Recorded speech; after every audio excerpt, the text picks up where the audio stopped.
Come on down to AfterBuzz, gonna talk your favorite show. Friendly hosts everywhere, humble talks without flirtation. Going on down to AfterBuzz, gonna see my favorite host. Ample thoughts day or night, people shouting but never fighting. Heading on up to AfterBuzz, gonna hope we don't ramble. We like those with big fat titties, man, I hope this show ain't silly. Come on down to AfterBuzz and meet some hosts of mine. That's right, ladies and gentlemen. We have just watched Unfulfilled, which is the title of the latest South Park episode. We are your hosts. We have Christian Blatt, Steph Sabra, You can call me Jeff today. Bezos. I'm Phil Svitek, and I can safely say we probably are unfulfilled. Yeah, I might go on strike after that episode. We didn't get our gifts, and we didn't get a lot of laughs. I think in the middle of the episode, I was just like Cartman. Stuff. I just kept waiting for the stuff. No stuff. Yeah. No stuff indeed. So, if you're joining us for the very first time, what we like to We're do, sorry. what we do, yes, we're sorry, number one, we break down the episodes of South Park, and today we're doing the Amazon parody episode of Season 22. Of course, in our special segment, we will be talking about some news and gossip related to actual Amazon. But before we do any of that, we kind of gave our overall impression. Now, let's go a little bit, just slightly deeper with our overall thoughts. Why don't we kick it off with you, Steph? Unfulfilled is, I feel like the joke was played on us. First, they did a really good job of executing that, but I do think that there was really smart points proven, so I'm going to take the positive note and say that I learned some things. Okay. I think that the best part of this episode was, and we'll go through them, they were just callbacks to earlier episodes and just little things that you had to really be paying attention for. So I like anything that rewards the long-term viewer, but at the same time, we weren't really rewarded with, well, you know what, this was a very proletariat story, and I feel like we are bourgeois South Park fans, so we deserve sort of an upper class treatment, and we did not get that this week. We did not. Certainly from that perspective, like, yeah, I was engaged with the callbacks. I thought the callbacks were pure brilliance from start to finish. And I feel like the trouble is when you tackle a story like this of a class system, because we haven't figured out what the solution is, there can be no solution. And so then, as the title implies, you are left unfulfilled. I guess let's break it down in this sense. Our modern age expectations. It's when we want it, where we want it. Disagree or agree? Well, I definitely agree, but where we want it is always right here, and when we want it is either right now or 20 minutes ago. But the idea, it's both of the answers to that are always immediate. And as funny as it was for Cartman to walk outside and, you know, it was a nice shout out when he just told his mom to shut up. But then he's like, stuff? And that's kind of what it is, you know? I mean, especially this time of the year, the packages from Amazon are always outside. So if I open the front door and there isn't anything there, it's kind of like, "Arr!" It's a little Scooby-Doo kind of reaction. And I can't believe it. And I'm like, no. I've ordered like 100 things. Something needs to be here right now. And like today was a national day of mourning. Well, I'm sorry that former President George H.W. Bush passed away, but I was in mourning that I didn't get any packages delivered. That's really the real national tragedy. And when I see that something's not available by Prime, Right? Yeah, I'm like, why even what the sell heck? it? I literally am so spoiled that when I'm searching things on Amazon, I'll click Prime, and if it's not, I just won't get it if it's not there. Like, I'll be like, oh, guess I can't get something really important because I won't get it the next day. Yeah, it's like, oh, I'll spend $8 more because, you know, if you click on from a different seller that is Prime eligible, it's like, great, I'll just spend more money because I need it now. And it's always something I don't need. I probably don't need it all, but I never need it now. You know what's interesting? I order, I guess, really weird and eccentric items that they're mostly never available on Prime. Yes, they're called marital aids. I believe that so much that you would be ordering the most obscure items. Which I guess has conditioned me less to this.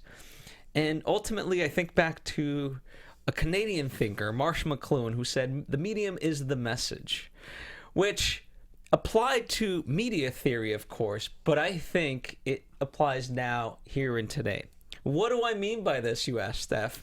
Great question. Thanks for asking Great it. I was question. gonna say elaborate. Great question, Steph. Yeah, I knew you were going to ask it, so I figured I'd just give you the You know me so give well. you the answer. The point being that basically how you interact with something changes your natural behavior. So, for example, a very, like when he started this theory, he cited a doorknob. Depending on how you build the doorknob, conditions you a certain way to how you open it and interact with it. So the fact that Amazon Prime offers next day shipping, if not even same day shipping, it has conditioned us a certain way. Certainly Young Butters. Completely. I feel like I don't understand. I just think things can just appear. I'm totally disconnected to the process of packaging and making things. I'm just like, oh, I ordered it. It should be here. Yeah. And especially, like, okay, can we just really fast talk about the bike parade?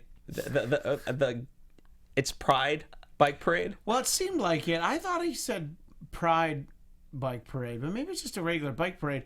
But then there's all this rainbow stuff on Butter's bike, so that's why I thought it was Pride. But maybe it wasn't. I don't know. What did you think, Steph? Did you think it was a Pride bike parade or just a regular bike parade? I thought it was just a regular bike parade. It would be certainly better if it was a Pride bike parade. Yeah, and they were all super excited to be a part of it. But I would love that. I love that it was the bike parade. Like something so obscure, and we've placed so much importance on something that doesn't matter at all and probably shouldn't even exist. Yeah, it's like the Pinewood Derby, which of course featured heavily in a past episode of South Park. I think the bike parade's probably right up there with that sort of antiquated celebration. And I love the fact that they're all like, "Oh no, it's not cool." But of course, Kenny was doing it, and I just thought it was a very funny story point that the bike parade was so important. See, I call it bullshit because I do think the bike parade is a big thing, especially in a small town like South Park, Colorado. Anytime you can get the community together is a good day in my book.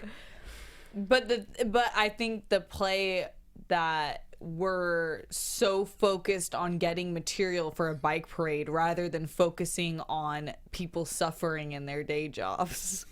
So you're saying we've lost sight of the community? Yes, by focusing on the community.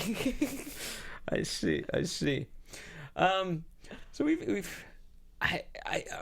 what's interesting, right? Let's talk about Amazon real fast. We're gonna kind of tangentially relate it to South Park as much as we can, but really it's an Amazon discussion.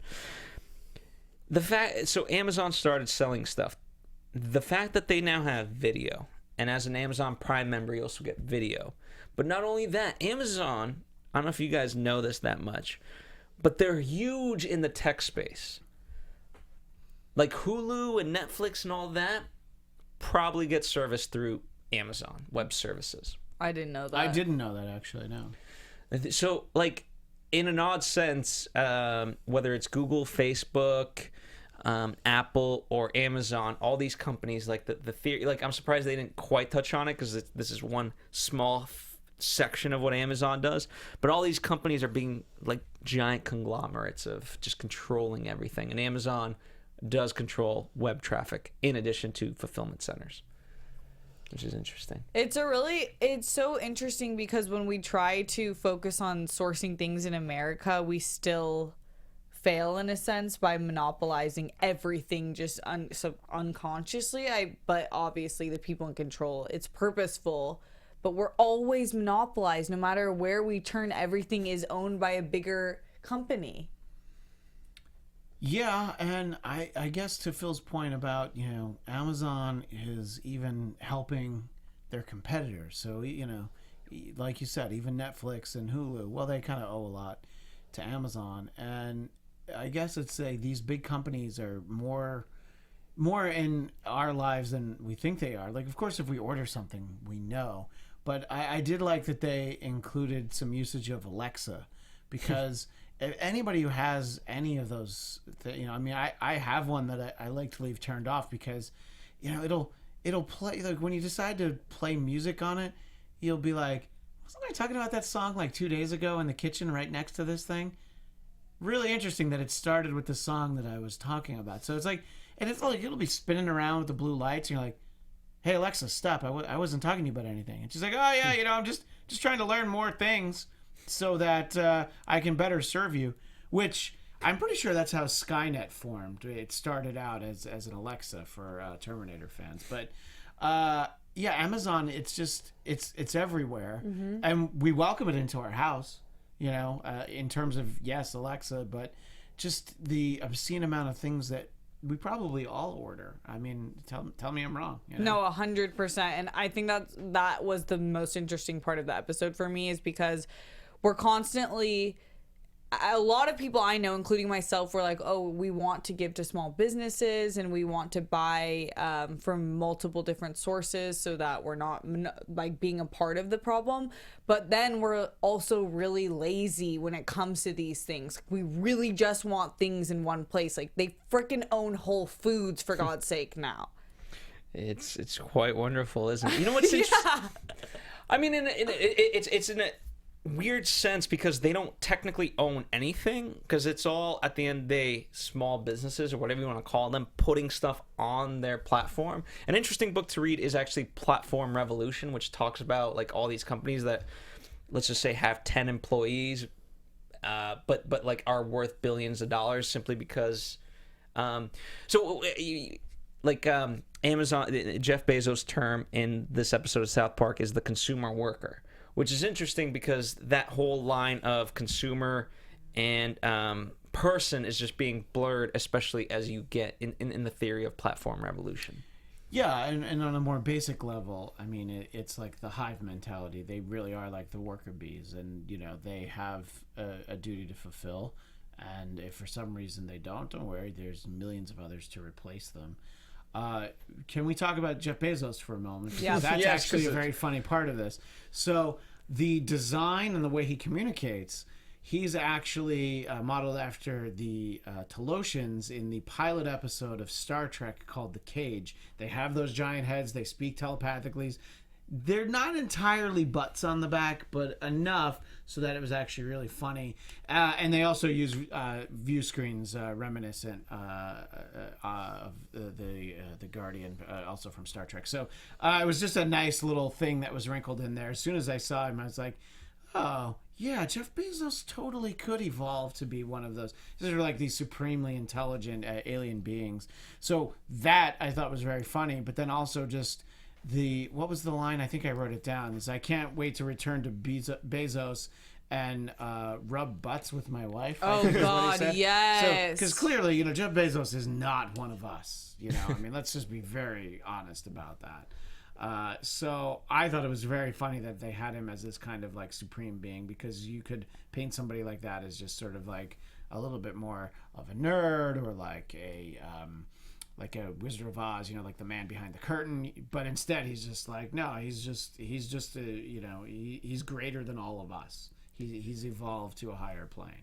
Also, I feel like you knew exactly what the reference was, but I also think with the butt in the back that he was a literal smart ass, because he had a huge brain but then just ass cheeks in the back of his head. Or he could just be an ass. Yeah. Let me ask you this as we're talking about it. Is there a commonality that we're seeing where we sacrifice long-term residuals, for lack of a better term, for short-term gain? Because this is, when you look at Man Bear Pig, that's certainly an example of that. And Man Bear Pig was something greater than ourselves. Jeff Bezos seems to be greater than ourselves in this context. So I think, if nothing else, Matt and Trey seem to be very concerned with that we're essentially cannibalizing ourselves in our future. Or at least that's my interpretation of it.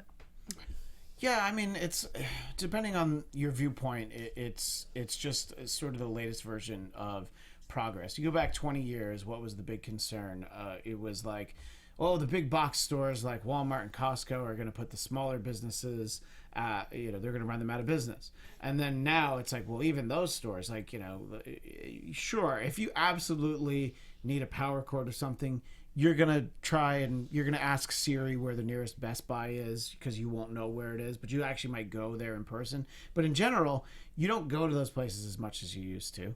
And I do know people that actually don't really do that much grocery shopping because in a lot of cities, you have Amazon Fresh. So we've just sort of seen how there's always this replacement of, first it's like, oh, we're going to have everything in one store. And then it's like, oh, I don't even have to go to that stupid store. I can just sit here on my phone and order everything. I could get a new TV. I could also get a dozen eggs and, an outfit that helps me dress like Mr. Slave, who we also saw in the episode.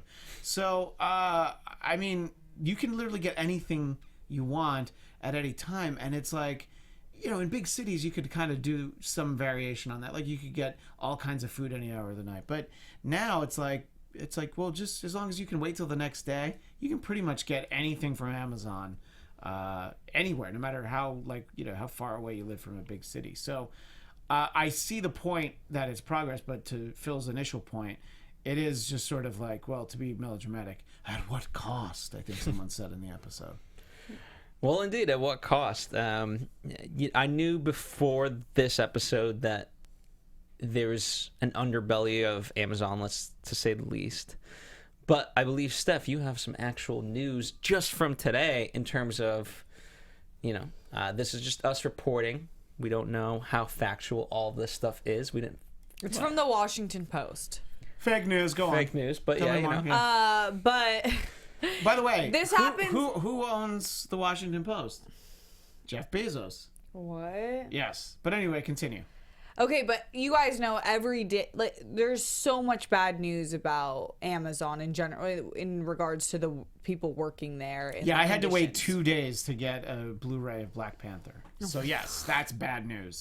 So that's just because Black Panther is responsible. Yeah, that's my oh mistake. my for God, ordering it. you're not taking Cartman's side. No, on this. I should have ordered a better movie like Rampage. I believe. And when you got it, did you get Lion King or actual Black Panther? Because they're both the same. Oh my God. You know what? I couldn't tell. You guys are canceled. I watched it. I'm not sure. Anyway, South Park is ahead of the curve as usual, and this article came out today with the title "Bear Repellent Accidentally Discharges in Amazon Warehouse, Sickening Dozens of Workers." Wait, was it bear repellent or man-bear-pig repellent? Probably man-bear-pig repellent. Thank you. Good I just wanted distinction. to, So dozens of employees at Amazon warehouse in New Jersey have been sickened after aerosol can containing bear repellent was punctured, dispersing fumes into the air. About 80 workers reported trouble breathing Wednesday morning after 9-ounce can of man-bear-pig repellent was accidentally hit by an automated machine inside the 1.3 million square foot facility in the town of Robbinsville Township. I call bullshit. They just want PTO. Also, for those of you that's paid time off, I'm gonna bet that a 9-ounce can of bear repellent actually doesn't do anything. Like if you spray it, I think a bear is gonna be just as likely to come and eat your food and maybe pick up your tent and drag you around a little bit. And ironically, the spokesperson for this particular warehouse and for Amazon, Rachel Leidy, says the safety of our employees is our top priority, and as such, all employees in that area have been relocated to a safe place, and employees are experiencing symptoms are being treated on site. So they've been taken to their safe place. Yeah. Safe space. Yeah, well, she said safe place, but obviously she meant safe space. Yes, thank you. Yes, indeed.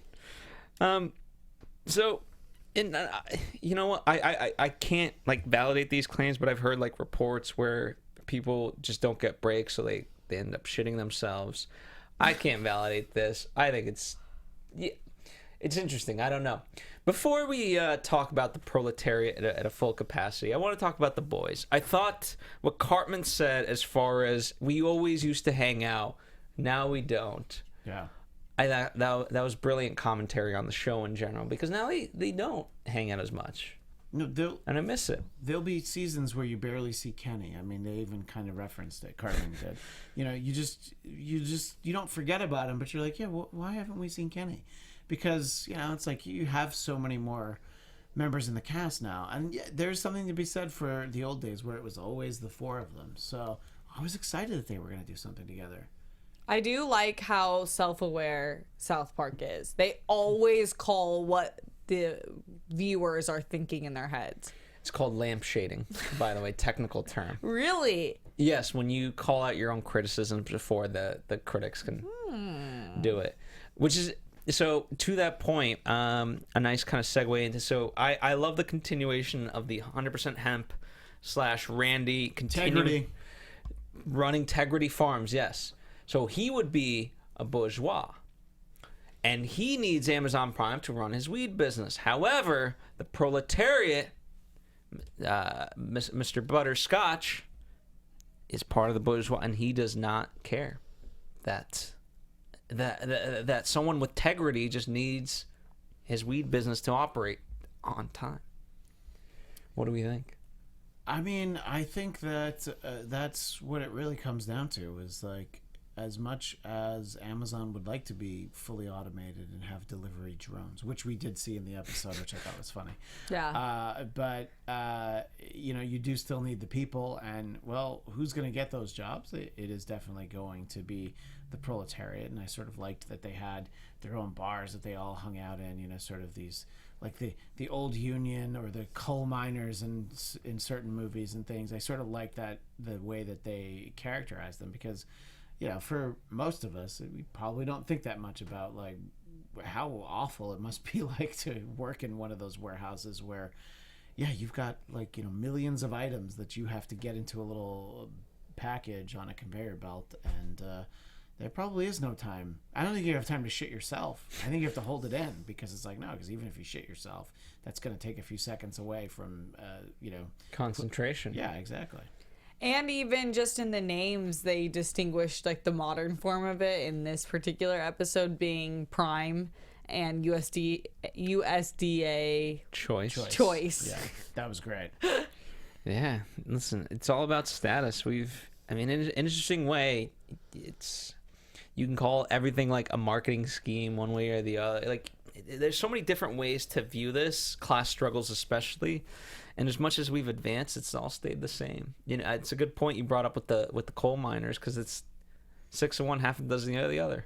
Yeah, well, you do 16 tons. What do you get? It's just 16 tons of what? Coal or packages for Amazon that have to be delivered overnight. You know, it's the same difference, except, you know, our air's a little cleaner, Steph. Okay, you feel better about that? In the words of another Jeff, I'm going to quote Jeff Goldblum. Oh. See, when you made Jurassic Park, you scientists were so preoccupied whether they could, you didn't stop to think if they should. Well, You they just definitely packaged it, you stamped it, and now you're selling it. They definitely should have invented Amazon. I definitely agree with that. Thank you. All right. Stray observations, because we've been talking very deep. But again, tangential to the episode, but not necessarily 100% about the episode. So I want to give you guys an opportunity, jokes and any observations. Well, I love the idea of, what did we do before we ordered everything online? And Cartman was just like, the mall. And I love that it's the mall from Black Friday, which was only a few seasons ago, and it was like the busiest place that you'd ever seen. And I just sort of loved the way that, I don't know, I mean, I think they were going for a Gollum from the Lord of the Rings sort of vibe for the workers there.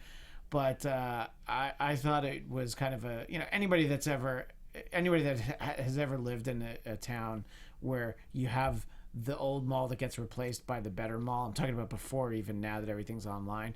You know, I definitely remember the old mall being a lot like that. You know, maybe the people were a little better dressed in South Park than they were at the mall near where I grew up, but I thought it was just a funny commentary on, like, yeah, where did you used to go to get stuff, you know? And I like that they're just trying to tell everybody that, yeah, we're here to buy stuff, and you know, they want to work, they want to help them, but they're not really equipped to, which I guess it's the real problem, you know. And what's interesting is that number one, I have seen kind of a decline in malls to a lesser extent. You But mean in the quality of them, or just the people. I mean, Yeah. I don't know necessarily about the quality, although sometimes I do go to the Apple store and I'm like, I need the 16 gigs of RAM, not the 8. well, you know they Come don't. on! You've noticed they don't call them geniuses anymore because they certainly aren't. You know, No, now they've, just they've they're- lost their smarts. Yeah, they definitely did.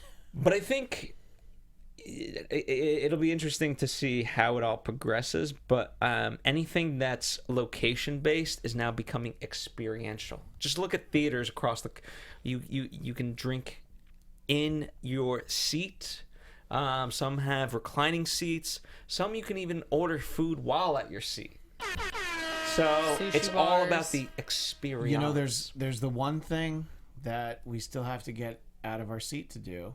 So I'm just waiting Oh, for the reclining God. toilet seat at the movie theater. Disgusting. I'm just talking about pee. Obviously, if I got to drop a deuce, I'll get up. But if I can just like pee without having to get up, that's pretty great. So I hope that you know. Well, to make AMC that gives happen, us they'll some- just kind of you'll need like a cover blanket. So Yeah, like that's fine. anytime someone like pulls the cover sheet over them, you know what's going on. Oh, You know, You know what would be perfect? It'd be the lazy boys from Idiocracy. yes, that must be Yes. why I have that idea in my head because They did have Idiocracy. they had the built-in toilet seat in the Lazy Boy. That is the voice Idiocracy of is the Tony world. B. Tony. Hello, everybody. Idiocracy is the world that I've always wanted to live in, and look around, we're most of the way there. Yeah. You know, Idiocracy, Wally, same thing. I'm ready for President Camacho to come into power. I think we all are. Do we not have President Camacho already? Oh, we wish we had President Camacho. I wish we had President Camacho. And there were some nice moments there though. The one thing I wrote down was the fact that they were talking to the wiener on a stick guy, and he spoke in riddles. He's like, "There are many, yet none," and it just sort of added to this weird like mystic feel of everything at the mall. So I thought that. Look, there's a lot of like great commentary about a lot of little things. There's some nice callbacks and some good jokes, but it does circle back to, as Phil said in the beginning, it was very unfulfilling. Well, let's talk about Larry because Oh, yeah, that that's true. came full circle just from last episode. So I did appreciate that. Yeah. I know Yeah, you I did like too. Larry. I like that in the first scene, Cartman. Well, actually, I guess that's the second scene, but Cartman still has the Buddha box on. I was very happy to see that because that could very easily be something that we never saw again. So I liked that he still had the Buddha box. And yes, Larry was just the guy that he kept reading emails from last week, and I was like, I don't think we've ever heard of him. And that was what we were talking about. Some of the shout outs is that I felt like those were Raisins girls next to him, and even if they weren't, it made me think of them. So I don't know, there was some nice attention to detail throughout the course of the episode. Absolutely. And I just want to point out, Christian, for your benefit, people with anxiety don't just get over anxiety. So lay off. No, Well, Please. I'm so glad that Please. he's still dealing with his anxiety. Yeah. You notice I didn't bring mine this week because apparently my dealing with my anxiety made Steph really anxious. So I'm trying to be a team How player. hypocritical, Steph. yeah, I can't let him exist if I'm uncomfortable. Well, I'm All glad, right. I'm glad Well- you said it out loud. Quickly, shout out to, I hope I'm not butchering your name, Lauda Scion and Tails P in the chat. You guys rock. And that also goes for you. If you're watching on demand, by all means, comment. Let us know what you're thinking. If you're over on the audio format of things, leave a rating, leave a comment. We appreciate it. And it is the season of giving, so the best way you can give is to give this podcast to a friend of yours. Now, it won't be a physical thing. That's the great thing. You don't even have to ship it through an Amazon fulfillment. It's just a simple thing called email. You just take that link and you forward it to your best friend. Don't have a best friend? Your second best friend, which wouldn't make sense because if you didn't have a best friend, you wouldn't have a second best friend. Yeah, or people who mildly tolerate you. Just Yeah. whatever. Whoever you have in your life, Tony. You just send it to them, okay? Absolutely. And we are available on Spotify now, so that's exciting news. There's that impeccable timing. Wah, wah. There was a great little interaction between Butter's parents. When he explains that they're not going to be Amazon Prime anymore and they are going to be USDA Choice, Butter's mom says, "That's okay. That's almost as good." He says, "You're a good woman for saying that, but you're a bitch because it's a lie and patronizing. So that was one Best of the line. laugh out loud moments of the episode for sure. Yeah. Oh well. What does that say about me, Steph? That belittling a woman is the only thing that made me laugh in the episode. Says a lot. Yeah, that's what I thought. Says a lot. Well, hey, you know what, Christian? I can safely say you're not a piece of shit like Mr. Hankey, who we have here in studio with us, who we dearly miss, especially around the holidays. So, give a shout out, give some love to Mr. Hankey. I don't know how, but I guess just sing the Mr. Hankey song. Just say thank you when you take a shit. I was just gonna say, don't flush. That's the way. That's the way. That's the way to honor Mr. Hankey. Especially during the holiday season. Oh, you almost said Christmas. No. Imagine if you had. Well, The to be war on fair, Christmas would be over. Christmas. to be fair, Mr. Hankey is the Christmas poo, not the Hanukkah poo. No, he's not the winter solstice poo. And I'm sorry, Steph, he's not the Kwanzaa poo either. He is the Christmas poo. Yeah, so it's not to say we don't believe and honor Hanukkah around here. No. It's just to say Mr. Hankey is a Christmas poo. Yeah. So, all right, well, without further ado, that does it for our show. Well, let's just talk about quickly the fact that this was Part part two. 1, and I was just like, I was ready for the story to end, and the themes could have carried through till next week, where we would have been very happy to get a Christmas episode, but that looks like that's not happening. So I don't know. well, how can Christmas come if we're not fulfilled? I Exactly. think it could be, if the title is unfulfilled, they could literally just end there and just be. Leave us there. Yeah. No, I mean they set up too many things at the end of the episode. Yeah, I think it's one of those we're gonna definitely get a second part. And it's the last would be- episode of the season. Come on. Would it be I funny want if Santa Claus came into the picture and started yelling at Jeff Bezos? Yes. Oh. I need to fulfill orders. Yes. And he did all the deliveries. Yeah, Oh, that would be great. that would be. But that would be like a little punchline. And then I don't Jeff know what the- Bezos is the Grinch. Ooh. Well, you've written the episode. You're welcome. Yeah. So yeah, we'll see. Any other predictions as far as what's gonna happen? Who's gonna win? The poor or the rich? Bezos always wins. That's true. And now, your AfterBuzz TV predictions. Well, that was anticlimactic because we already gave them all. Yeah, Bezos always wins. wins. Hopefully, I don't know what's gonna happen with the bike parade, but I still hope it goes. That would be funny. I would want to see that. I hope they have the bike parade Yeah. and that they're really happy. But knowing this show, all the stuff's going to show up. They're not going to do their bikes. They're just going to go play Red Dead Redemption or something. You know what I mean? I feel like it's all going While to show still up. getting participation ribbons. Oh, they will definitely get participation. But they're going to be on backlog. Look at IOUs for participation ribbons, yeah. You were saying though, I cut you off. Oh, Or was maybe I? you weren't- No, I think I was done. I don't know. I got distracted because Steph started talking. yeah, I was probably Alright. breathing. All right, well that does it for us. At Christian DMZ is where you can send your holiday cheer to. Please, yeah, no, your Christmas cheer. That's all I want. Okay. And for your Hanukkah cheer, at Steph Sabra. Yeah, I'm gonna go rub some butt cheeks right now, but I'll see you guys next week. All right. And for your Kwanzaa cheer, I'm at Phil Svitek. We represent everything. For your Kwanzaa cheer. And for your winter solstice cheer, at Tony B Tony in the _ in the booth. That's right. Oh, and Lauda Cyan said I celebrated my first Halloween thanks to y'all this year. Halloween. It says. What? You celebrate Halloween. How that? Do they Like, mean what do you- Jack and Crack Witch I Week? think, yeah, Jack and Crack. Yeah, I was gonna say, bro, like free candy. He, I don't know, started her message with sup witches, so I think it has to do with that. Yeah, I was gonna say, like, you're not Fez from that '70s show of like, they give out free candy. No, it's Jack and Crack. Of course, they better give out free Jack and Crack. Come next Forever. year. Next year, we're already planning it. Come hang with us. We got plenty of Jack and Crack we're building up for the whole year.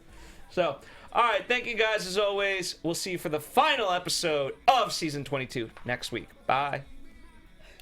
Our founder, Kevin Undergaro, Phil Svitek, and me, Maria Menounos, would like to thank you for tuning in to AfterBuzz TV. Remember, we're not just the first, we're the biggest in the world, and we're the only destination for all your favorite TV shows. Whatever you crave, we've got it. So go to AfterBuzzTV.com and check out our lineup. Buzz you later. The views expressed herein are those of the hosts only and do not necessarily reflect the views of AfterBuzz TV or its owners or principals.